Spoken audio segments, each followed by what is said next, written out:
Greetings, friends. Sometimes an army does not always move as fast as its slowest soldier. A case in point would be when Napoleon invaded Russia in the early 19th century and he was retreating. His army got spaced out.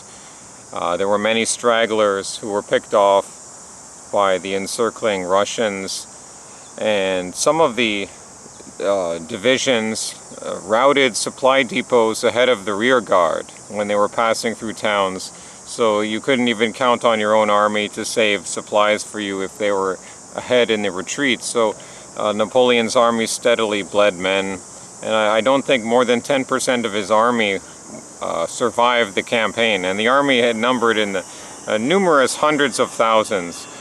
So that was a situation where it basically devolved into every man for himself, or at least each division for himself. But there's other cases where you can deliberately sacrifice the unity of your body of troops to achieve a strategic advantage. So warfare largely is about sacrificing and gaining a victory from an advance or from an attack. You're balancing those two options. I'm going to come around the enemy or flank the enemy at the cost of my own unity. So you constantly weigh those two decisions. When the French were in North Africa in the late 19th century, in places like Algeria and Morocco, they were having trouble dealing with the local tribespeople who were raiding them with their horses and surprising them. It didn't fit the European model of warfare, where you massed all your troops together on the battlefield and concentrated your rifle fire against them. The French changed their tactics, and they began these long marches way out to get ahead of the enemy, to surprise the enemy. It was a situation where you had to keep up on the march, and you were often deprived of enough water or enough food or really enough anything. The unity of your troops, you could be spread out, and you would even have probably the opportunity to do desert, but desertion in that situation was very likely to end in death.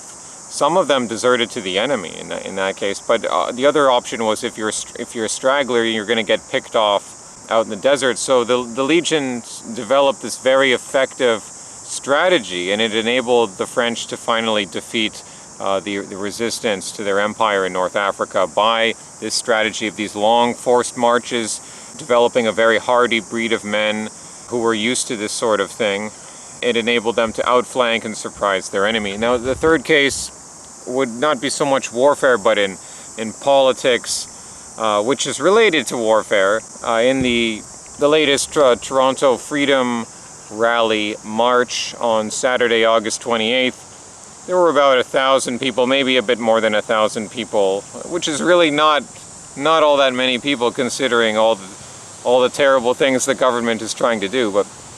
But related to the subject of having a force, having a show of force to the public to let at least some people know that they're not alone. So the strategic objective is trying to march through as much of the city as possible. Or is that your strategic objective, or do you want to keep your force together? I mean, because what happens on these marches is the people leading them want to go as far as possible, and essentially the march is bleeding about a dozen people every 5 minutes, or I don't know, 15 people every 20 minutes. It's steadily bleeding people who are choosing to peel off because there's not the heavy organization that you would need to keep the troops together, because this isn't a military situation, but it's a similar idea. And what is your strategy? So by the end of the march, which lasts almost an hour and a half or 2 hours, there's probably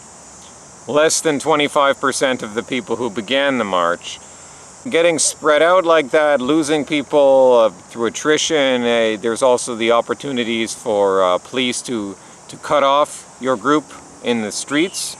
Although we didn't see that recently, but that is something that can happen. Or you get cut off by traffic flows.